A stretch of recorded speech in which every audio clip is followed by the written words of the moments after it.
तो बच्चों हमारा आज का ये टॉपिक है पीएच एंड पीओएच। ठीक है, तो देखते हैं first of all pH pOH होता क्या है। देखिए पीएच और पीओएच एक ऐसा सिस्टम है जिसमें हम किसी एक्वस सॉल्यूशन का एसिडिक या बेसिक नेचर रिप्रेजेंट करते हैं, एसिडिक या बेसिक नेचर बताते हैं इसकी हेल्प से। ठीक है, तो जब भी कोई एक्वस सॉल्यूशन हमको मिलेगा तो पीएच वैल्यू दिया जाता है उसका। यूजुअली जो बात होती है क्वेश्चंस में वो 25 डिग्री सेंटीग्रेड पे होती है जो हमने आपको बताया, लेकिन कभी कभी टेम्परेचर चेंज कर देता है, तो टेम्परेचर चेंज कर देगा तो उसके अकॉर्डिंग हम चीजें सोचेंगे। ठीक है, तभी आप देखिए यहाँ पे पीएच की बात करते हैं भाई पहले, है ना। पहले यहाँ पे मैं पीएच की बात करता हूँ। देखिए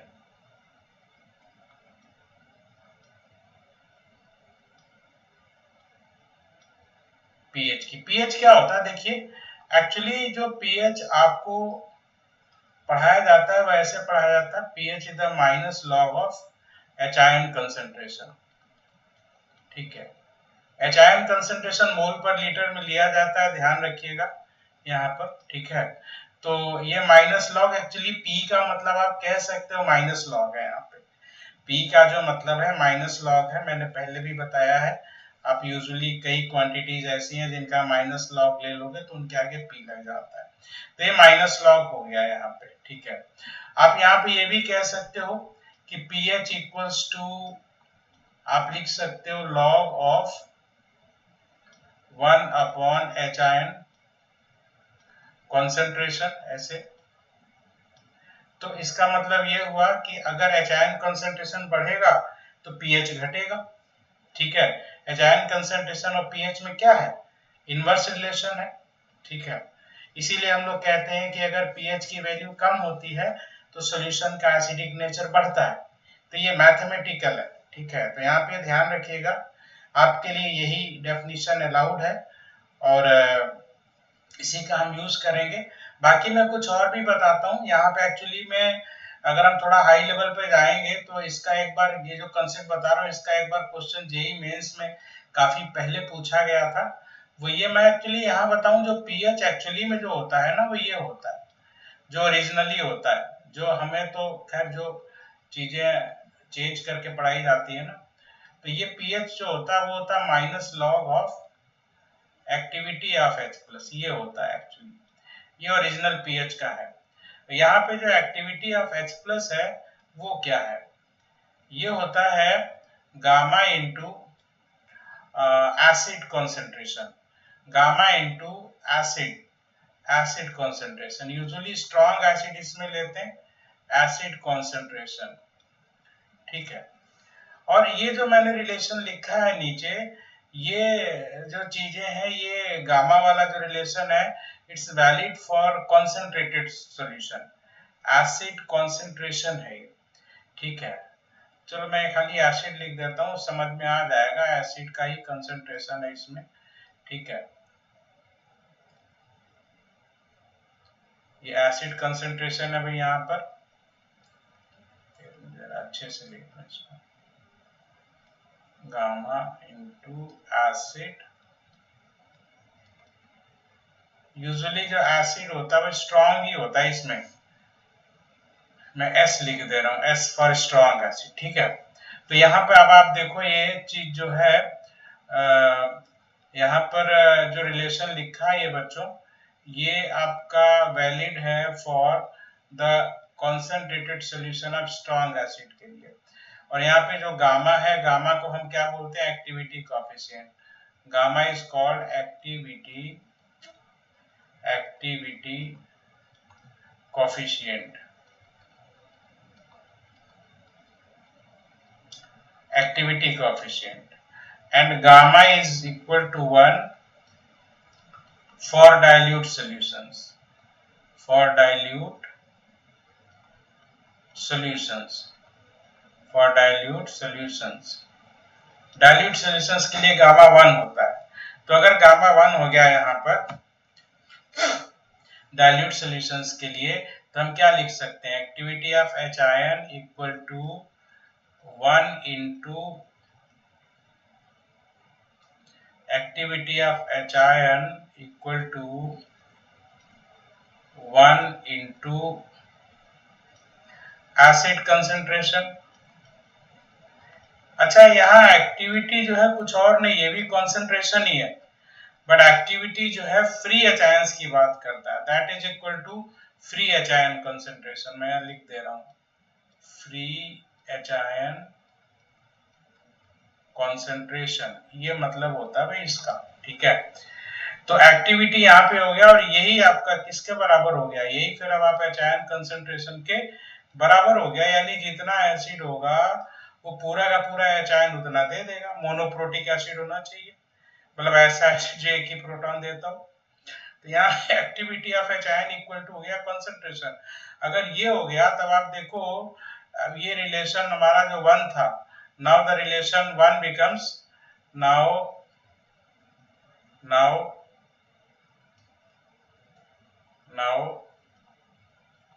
इक्वेशन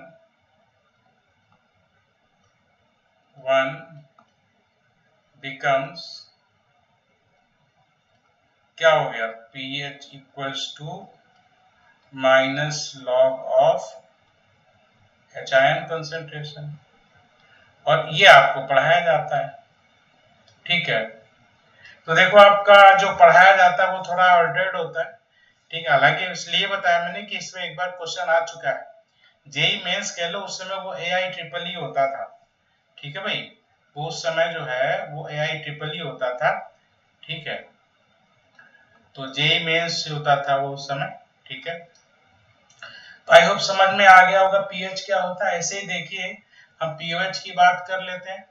अब यहाँ पे अगर हम पीओएच की बात करेंगे यहाँ पे, तो पीओएच भी क्या हो जाएगा, पीओएच भी हो जाएगा minus log of OH ion concentration. ये हो गया, आपको 10 बेस पे लेना है, कोई टेंशन नहीं लेनी है। और पीओएच भी आप ऐसे ही लिख सकते हो, यहाँ पे लिख लो लॉग और 1 अपॉन OH आयन कंसेंट्रेशन, ऐसे लिख सकते हो। यहाँ भी देखो OH आयन कंसेंट्रेशन बढ़ेगा तो पीओएच घटेगा। ठीक है,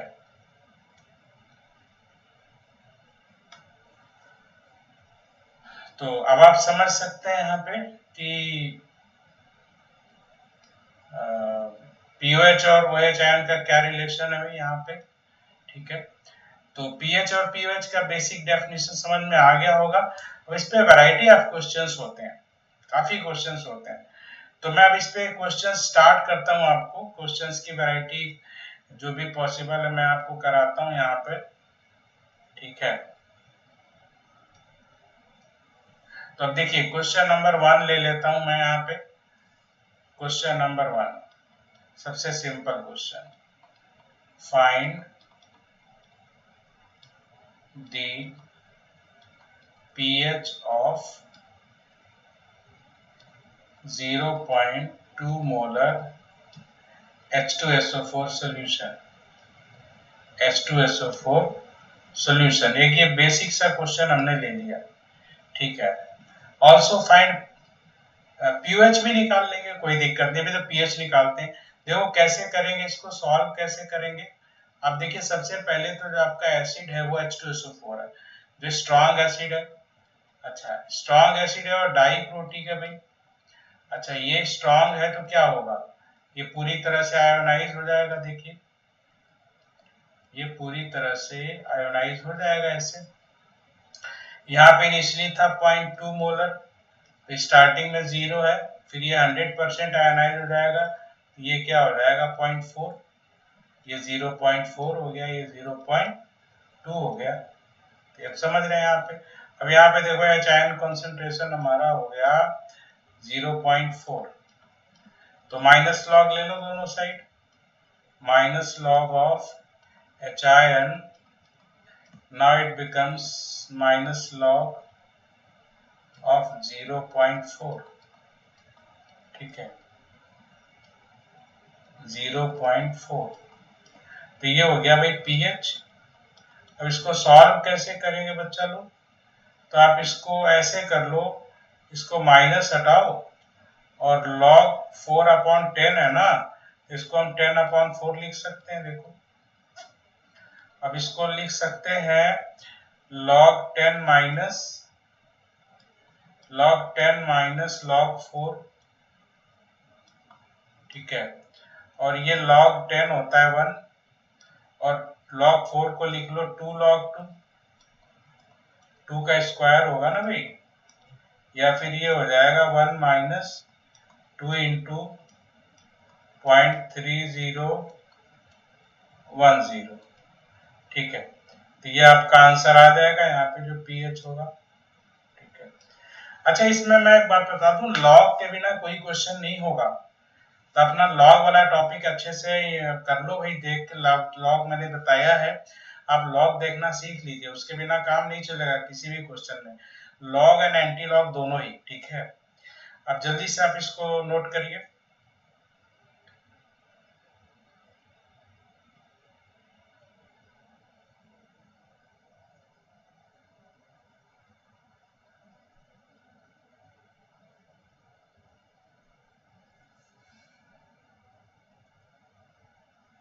चलो भैया मैं अगले पेज पे चल रहा हूँ।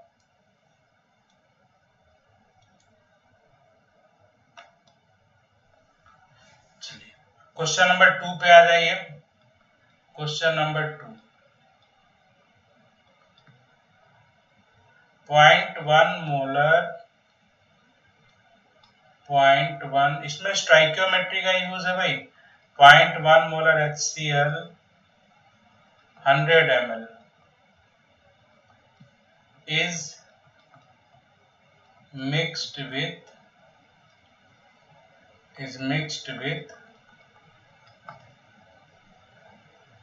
0.2 molar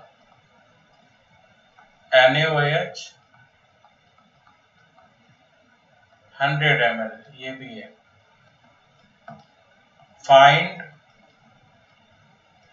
the pH of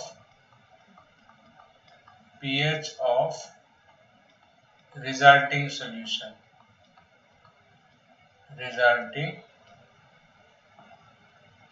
find the pH of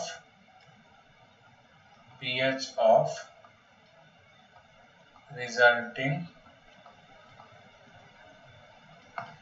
solution। अब इसमें देखो भाई जो है स्टोइकियोमेट्री, कांसेप्ट ऑफ डाइल्यूशन, ये सब लगेगा, ठीक है। तो आप देखिए कैसे सॉल्व करेंगे इस क्वेश्चन को। देखिए इसमें क्या है, हमको HCl सॉल्यूशन दिया है 100 ml है, उसको हमने मिक्स किया NaOH सॉल्यूशन से जो 100 ml है, दोनों की मोलैरिटी डिफरेंट है।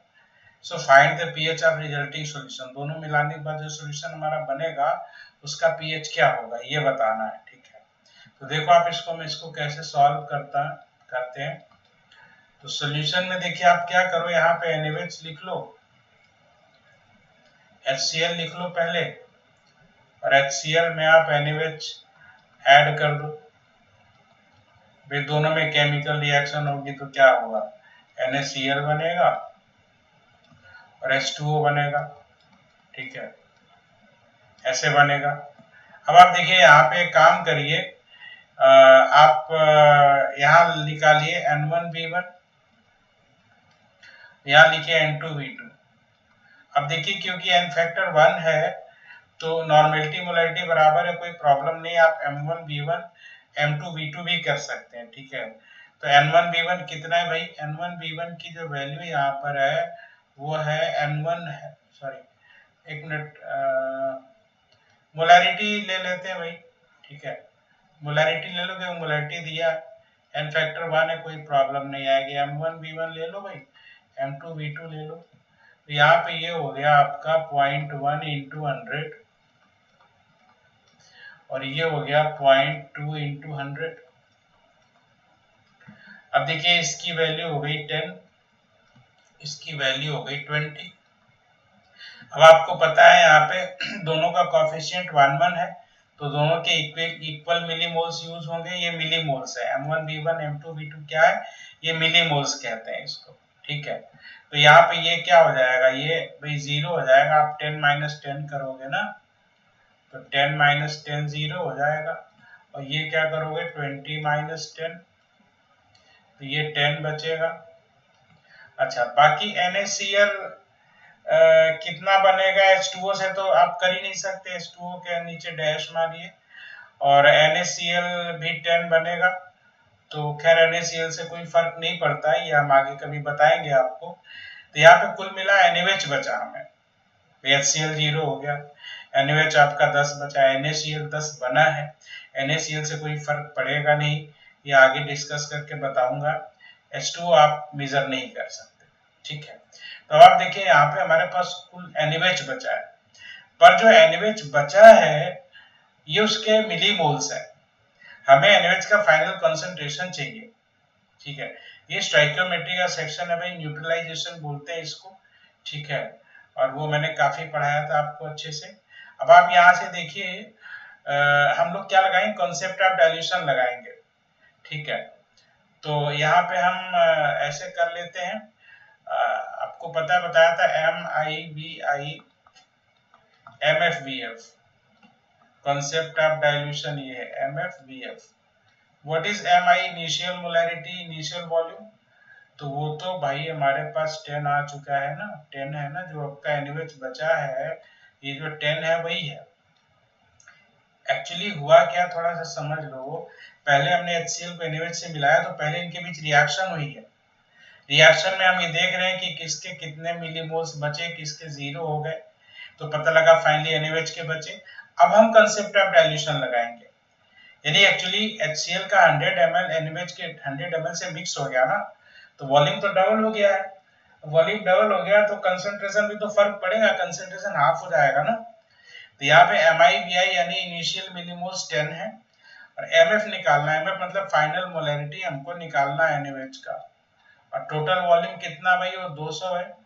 आप देखिए यहाँ पे 200 है, तो MF हो गया आपका, फाइनल मोलैरिटी आ गया 10/200, ठीक है, यानी कि 1/20 यानी 0.05 मोलर, ठीक है भाई, ऐसे हो गया। अब हमारा ये NaOH है, ध्यान रखना। अब यहाँ पे NaOH है, आप यहाँ से देखो NaOH तो 100% स्ट्रॉन्ग है, NaOH स्ट्रॉन्ग है भाई। तो यहाँ पर जो NaOH का जितना कंसंट्रेशन है, NaOH का जो फाइनल कंसंट्रेशन है वही OH माइनस का आएगा भाई यहाँ पर, और यही कितना होगा, ये कितना है 0.05 मोलर है, ठीक है भाई।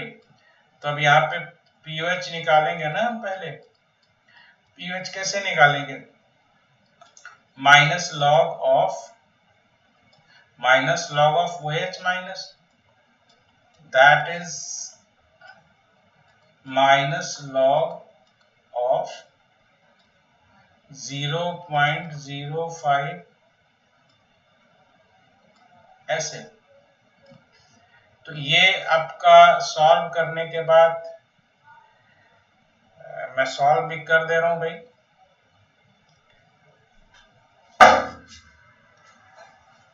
मैं सॉल्व भी कर दे रहा हूं। देखिए यहाँ पे आप ऐसे सॉल्व करो, पहली बात तो माइनस हटाओ, तो इसको लिखो लॉग, आप इसको लिखो लॉग, ये होगा 5/100, तो 100/5 हो जाएगा, सिंप्लीफाई कर लो थोड़ा, ये हो जाएगा 100/5, ये तो 20 हो गया, log 20 हो गया, log 20, इसको लिख लो log 10/2, ठीक है। सो दैट इज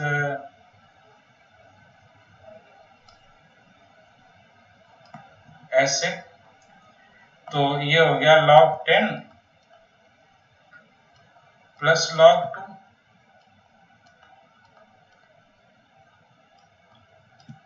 तो ये हो जाएगा 1, और ये हो गया 0.1 प्लस 0.3010, दैट इज 1.3010।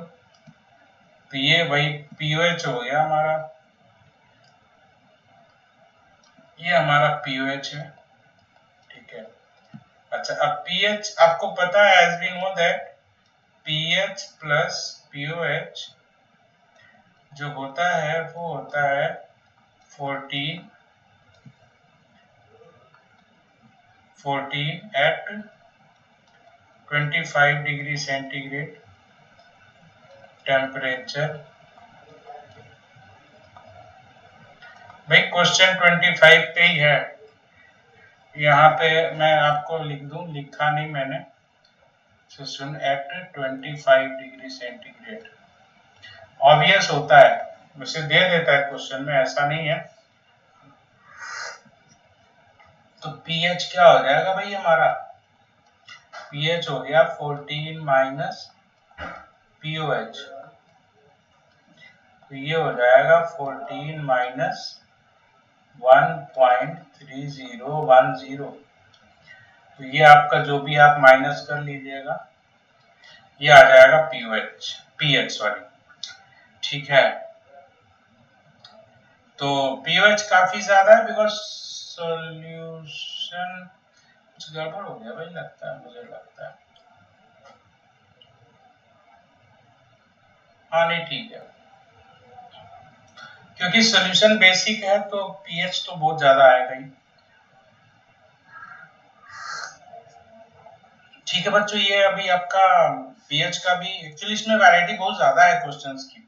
तो पूरा चैप्टर जो आप पढ़ रहे हैं ना, ये पूरा आयनिक का चैप्टर, हर क्वेश्चन में, हर सेक्शन में पीएच ही निकालेंगे, तो ये पूरा चैप्टर पीएच का ही चैप्टर है। तो वो वैरायटी अभी इसमें इतना बहुत है, बेसिक एग्जाम्पल मैंने कुछ दिए हैं, बाकी आने वाले सेक्शन में बहुत अच्छे अच्छे इसके एग्जाम्पल कंसीडर करेंगे। तो अभी आप नोट कर लीजिए, अभी ये टॉपिक कंप्लीट है आपका इस मोमेंट पे।